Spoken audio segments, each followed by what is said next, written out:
Untuk meningkatkan kesiapsiagaan BPBD Oku Selatan menggelar simulasi penanganan bencana banjir dan tanah longsor.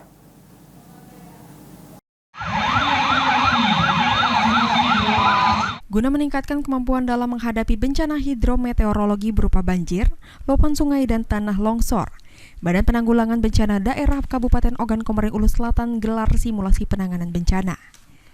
Kegiatan ini bertujuan untuk membangun komitmen bersama antara stakeholder yang terlibat dalam menghadapi berbagai bencana sehingga dapat berperan aktif dalam situasi apapun.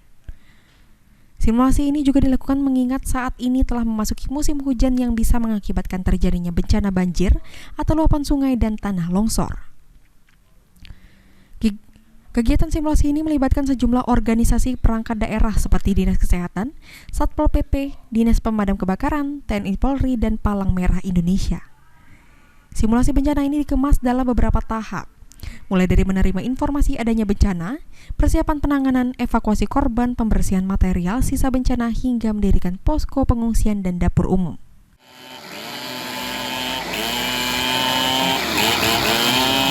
Tujuan kegiatan ini apa? Tujuan dari kegiatan ini pertama untuk melakukan aktivasi komando ya dalam kesiapsiagaan menghadapi bencana yang kemungkinan terjadi.